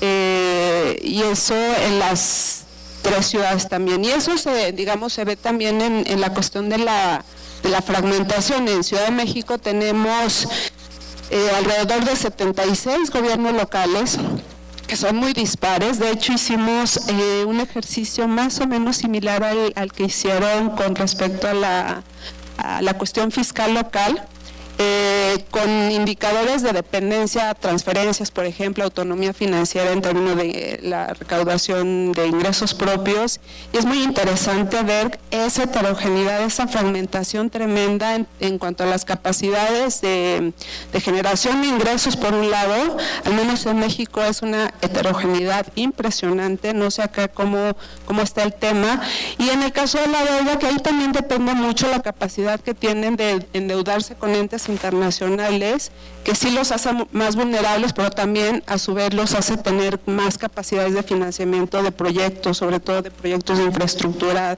de más o menos envergadura. Entonces me parece que es muy interesante vincular esta cuestión de las disparidades en los ingresos con las disparidades en las capacidades técnicas financieras, luego con otros resultados que tienen que ver más con las disparidades socioespaciales. Yo creo que es un tema que sigue siendo fundamental en América Latina, digamos, no lo digo yo, lo dicen organismos internacionales. El principal componente de las disparidades y desigualdades en la región tiene que ver con las diferencias territoriales. Gracias. Gracias. Para enlazarlo con eso último que mencionó la profesora, le preguntaría al profesor Sáenz, los resultados que nos presenta muestran el carácter unitario y centralizado del país. ¿Qué criterios ven ustedes se tendrían que revisar para dar un poco una mayor autonomía? No sé si pues como una autonomía controlada, si se quiere, para algunos municipios. ¿Cuáles serían esos criterios que se revisarían para decir, oiga, ya califica para tener una mayor autonomía y puede salir a buscar esa financiación tan necesaria afuera? Yo creo que hay que, más o menos respondiendo un poquito lo tuyo, cuando tú hablas de esas asimetrías en México, yo te diría que en Colombia es casi igual. Cuando uno mira, por ejemplo, cómo los 1.103 municipios que tiene este país, cuánto dependen de las transferencias del orden nacional. Te dejo preocupada primero porque en promedio es el 60% de los ingresos totales de los municipios son transferencias por parte del gobierno central. Pero en municipios de categoría 6, Colombia, de esos 1.103, 92% son categoría 6. Y hay municipios que en promedio el 97%, a los otros el 93%, sus ingresos dependen de la transferencia del gobierno central. O sea, es una disparidad grandísima. Y quizás cuando uno mira los ingresos propios, que en el caso del municipio son 25 tributos, en Colombia es evidente y algo de evidencia empírica de que hay presa fiscal. Es decir, esa política paternalista por parte del gobierno central con las transferencias ha conducido al país a la dependencia y a que sus ingresos, que no haya la dinámica ni el crecimiento de sus ingresos propios. Ese es un problema fundamental. Yo he tenido la oportunidad de recorrer casi todo el país.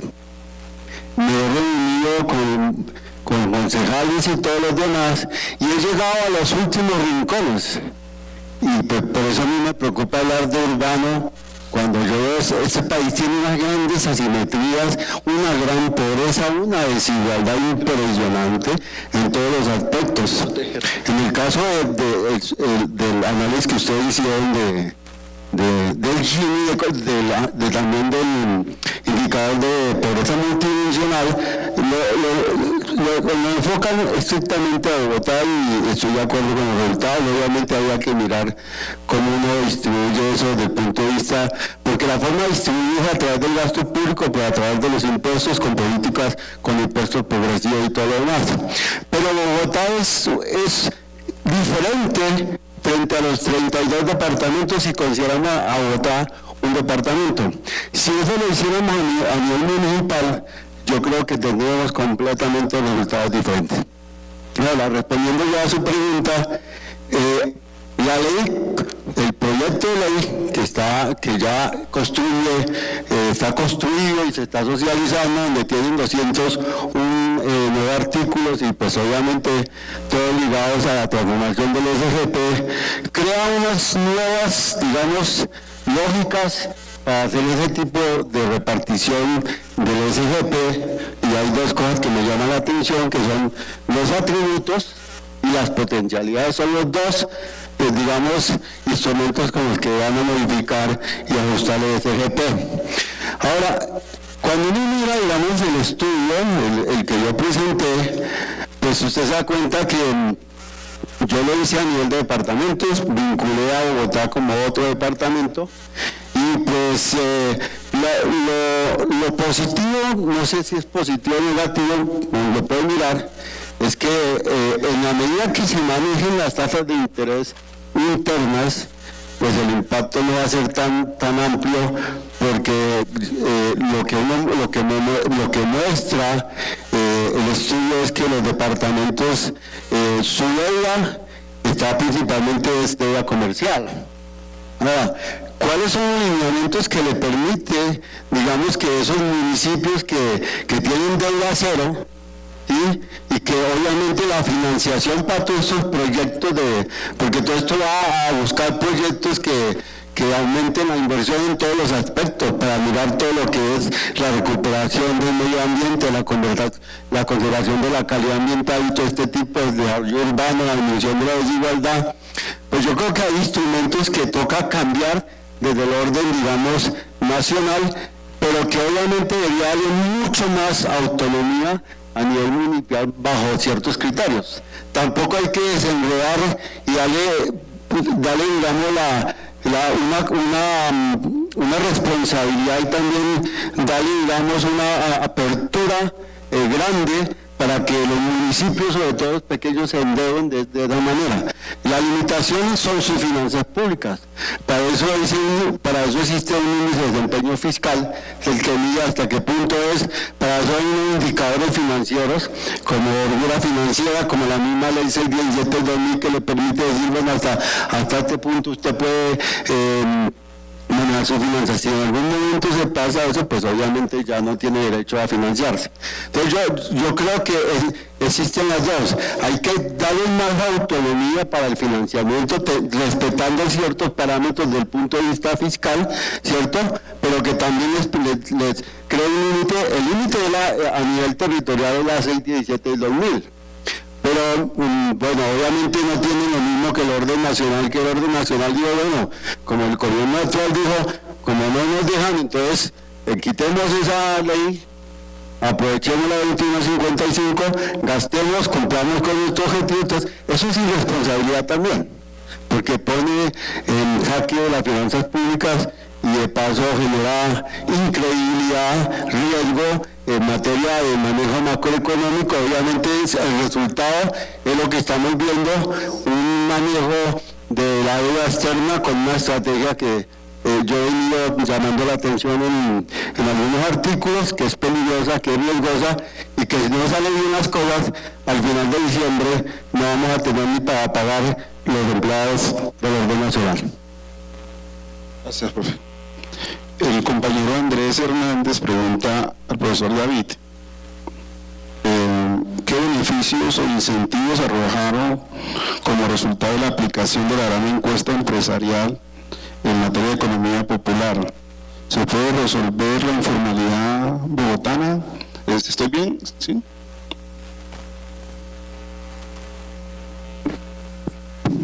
Bueno, la informalidad a partir del COMPES, yo soy incapaz de aprenderme los números del COMPES, pero es el COMPES de informalidad empresarial, tiene 4 dimensiones, ¿no? Tiene la dimensión de entrada, tener registro mercantil, tiene la informalidad de insumos productivos. Entonces, si hay insumos que requieren alguna formalidad, lo tiene. El trabajo es un insumo productivo, entonces seguridad social es un tipo de formalidad de entrada. Informalidad del proceso productivo, entonces digamos, si dentro de mi proceso de transformación tengo algún permiso, requisito tal, lo tengo que cumplir. Informalidad tributaria, ¿sí? Y en esos módulos es que quienes trabajan en la encuesta de micronegocios, en esos módulos es que reconocen muchas de las preguntas. ¿Es posible resolver la informalidad en Bogotá? La respuesta es sí, trabajando con las empresas en todos los niveles y entendiendo a las empresas y trabajando puntualmente cada uno de los problemas y restricciones que tienen. Nosotros hablamos muchísimo de mentalidad. Los problemas de informalidad los tienden a tener los negocios más chiquitos, eso es bastante obvio, ¿sí? Y los tienden a tener por varias razones. En primer lugar, por plata, ¿sí? Yo creo que la gran mayoría de los empresarios, y ustedes los vieron en las respuestas, decían, yo a pesar de no tener registro mercantil soy informal, pero a pesar de no tener registro mercantil me considero formal, ¿sí? Porque mucha gente lo confunde con el hecho de ser legal, ¿sí? Lo que quiere decir que la gente no tiene en general ninguna intención de violar la ley, ¿sí? De incumplir un permiso. Pero muchas veces las restricciones son tributarias, muchas veces la gente no paga seguridad social, no tributarias, son monetarias, perdón, no paga seguridad social porque literalmente mucha gente no le alcanza para pagar la seguridad social, porque literalmente cubrir su propia seguridad social, cubrir la de uno de sus empleados que resulta ser, por ejemplo, su esposa, su esposo, uno de los hijos, un externo, pues simplemente es restarle ingreso al hogar, ¿sí? ¿Cómo se resuelve eso? Haciendo los negocios más productivos. ¿Sí? Eso no tiene ninguna fórmula científica, es trabajar con el negocio resolviendo problemas estructurales. Esos problemas estructurales en los negocios más chiquitos van desde cosas tan simples como separar las deudas del hogar, tener mejor información. Por eso ese tema de contabilidad suena tan obvio y tan sencillo, pero es increíble el cambio que tiene una empresa una vez empieza a hacer su transformación en torno a tener una simple contabilidad y no llevar unas cuentas y ya. Es en serio tener un proceso contable serio, es reconocer algunos conceptos, qué es un ingreso, qué es un egreso, ¿sí? llevarle unos instrumentos, por ejemplo la Cámara de Comercio cuando interviene en una empresa le llega de una vez con los libros contables, ¿sí? No es llevar la contabilidad de unas normas extremas, sino llevar unos procesos mínimos contables.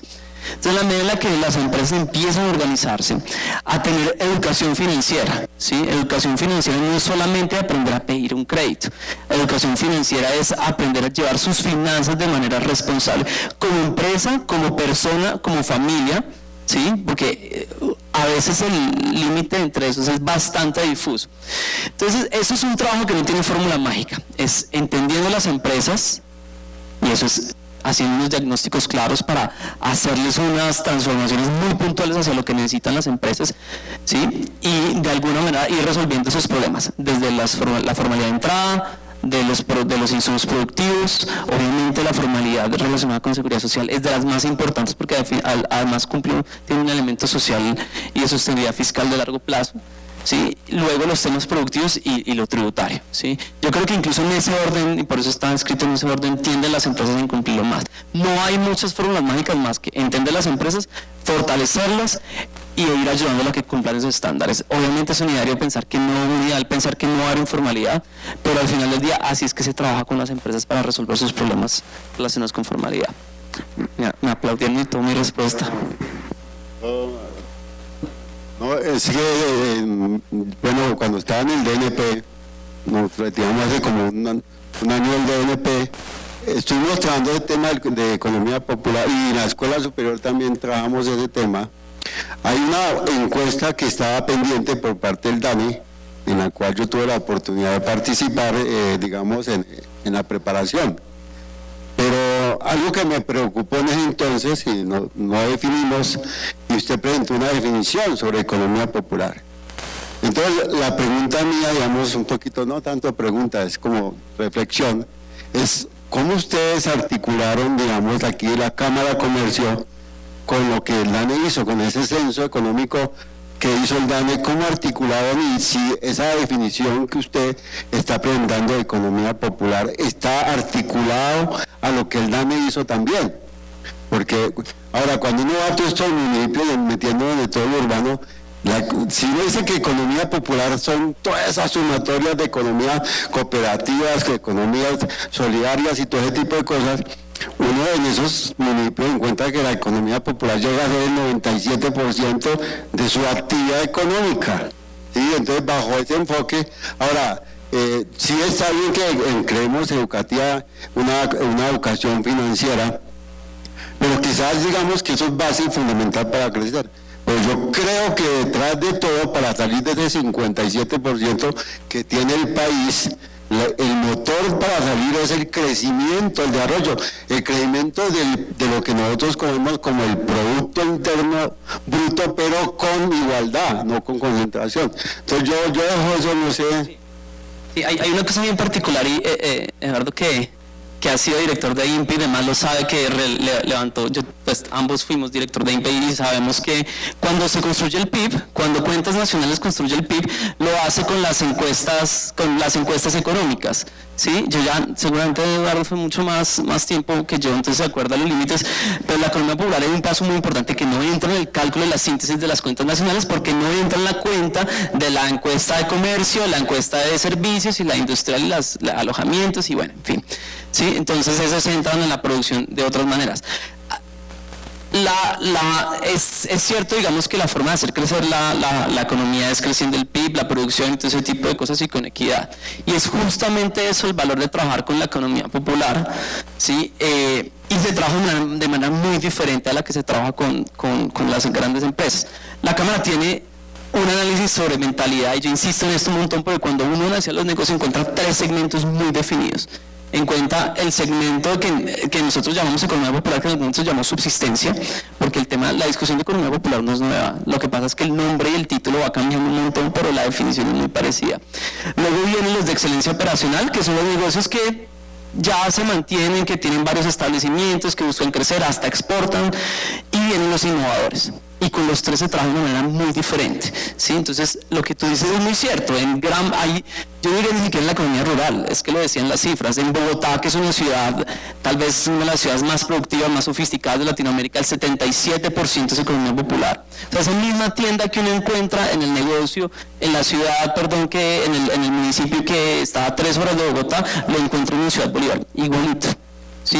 Con los mismos procesos productivos, con los mismos errores a la hora de hacer negocio.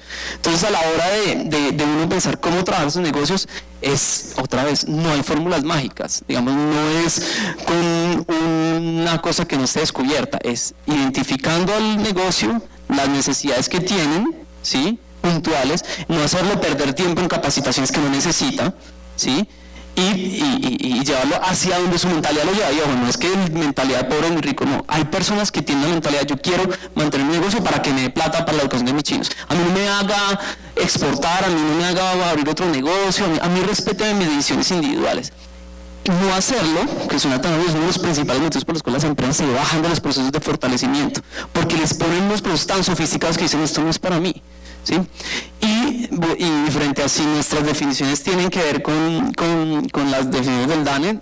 Eduardo estaba en este momento coordinando gran parte del censo, pero en algún momento yo estuve manejando la conceptualización del censo y creo que yo no sé cómo se hace la presentación, pero la definición de qué tipos de negocios se encuestan o se recoge la información obedece mucho a lo que es. Básicamente en su momento el Código de Comercio define como actividad mercantil, yo no sé si eso cambió, pero si un negocio ejerce actividad mercantil, sea en espacio público, en establecimientos o en viviendas, es sujeto de contabilidad. No sé, Eduardo, si quieres. Sí, el profesor Sáenz estuvo con nosotros en el 23 discutiendo el tema del concepto de la economía popular. En el 23 estábamos haciendo el rediseño de lo que iba a soportar el censo económico nacional urbano que se aplicó en el 24, entonces en ese momento pues había todo ahí un conjunto de indefiniciones, digo yo, y entonces el DANE optó por una aproximación, pues yo digo mejor, ¿no? Y es que en contra de intentar medir un concepto que ya era difícil en ese momento, lo que el DANE hizo en mesas de trabajo interinstitucionales fue definir unas dimensiones y con base en esas dimensiones recoger información para que los expertos posteriormente construyan efectivamente el concepto que al final llegaron al acuerdo sobre lo que es la economía popular. Entonces se definió y se incluyó preguntas relacionadas con asociatividad. Se definió y se acordó efectivamente una dimensión y preguntas relacionadas con la financiación. Se definió y se acordó efectivamente unas preguntas, y ahí está relacionado el COMPES, sobre la formalidad e informalidad, y efectivamente unas dimensiones de tamaño, empleo, ingresos. Entonces, con esas dimensiones y adicionalmente con todo lo que el censo económico recoge, ya los investigadores van a poder hacer sus dimensiones, y obviamente con toda la desagregación geográfica que el censo permite. De esa manera fue que el DANE, para evitar discusiones y para que después nadie se quedara sin información, se metió por esa ruta.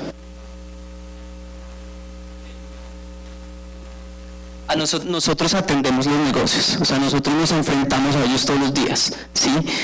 Y hemos puesto todo tipo de definiciones, límites, 100 millones de ingresos, autorreconocimiento, un montón de cosas.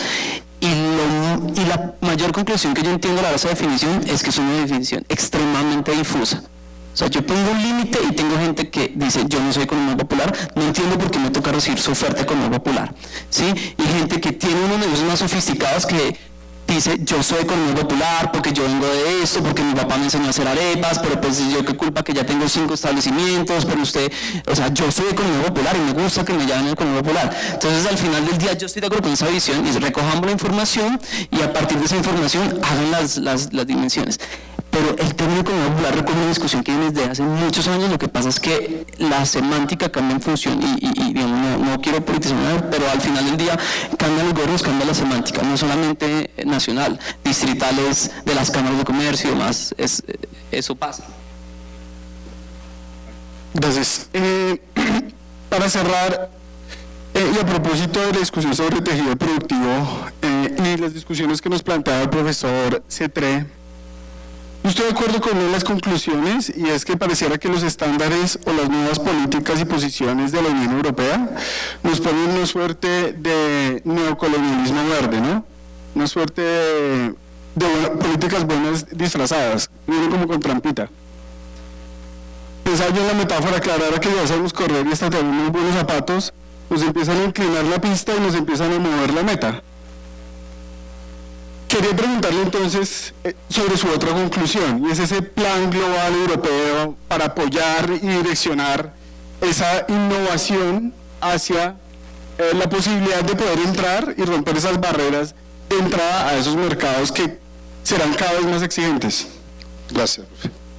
Bueno, 3 cositas muy breves para ya dejarlos ir a tomar el café. Primero, no sé si han escuchado que teóricamente un país puede tener un modelo exportador empobrecedor. Ojo, los teóricos se les mueve el piso, pero hay economías que trabajan con ese modelo. Caso Bangladesh. Entonces, son grandes empresas maquiladoras, pero valor agregado para la sociedad, para el país, para el territorio, cero o marginal. Entonces tienes un modelo exportador pero empobrecedor. Entonces acá lo que tenemos que hacer como universidad, y de hecho lo estamos jalonando un poco con la profesora Yensi, es que nos adelantemos a implementar un modelo cercano al mexicano. México, me acuerdo tanto que en Rosario, Sinaloa, la autoridad ambiental y la autoridad agrícola norteamericana llega hasta las fincas.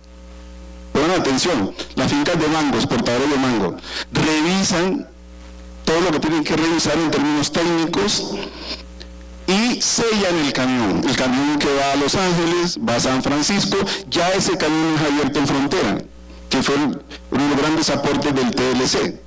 Ese camión ya no es abierto en frontera. Ahí la universidad tiene mucho que hacer, nuestra universidad. Primero con cátedra exportadora, segundo con los laboratorios, ¿no? En varias disciplinas. No sé si saben también lo que está haciendo Perú con las exportaciones de madera. Perú envió un equipo a Alemania para ver cómo certificaban si esas exportaciones eran de zonas con alta deforestación o no. Entonces hay muchas tareas que la universidad puede hacer y meterse, y los estudiantes, ahí hay grandes opciones. De hecho, inclusive los mismos expertos de esos procesos de la Unión Europea son confundidos con los 117 formularios que hay que llenar. Yo tengo mucha cercanía con gente de Castilla-La Mancha, donde voy regularmente. La Universidad de Castilla-La Mancha es muy poderosa, cerca a Madrid, a media hora en tren, y ellos mismos me decían: Moisés, pero es que esto es una locura, tienen que tener un equipo, es profeso para llenar esos formularios. Pero yo siento que ahí podemos hacer un gran aporte como sociedad, como discusión, y la plata está, es el Fondo de Capital Global de la Unión Europea. Gracias, profe.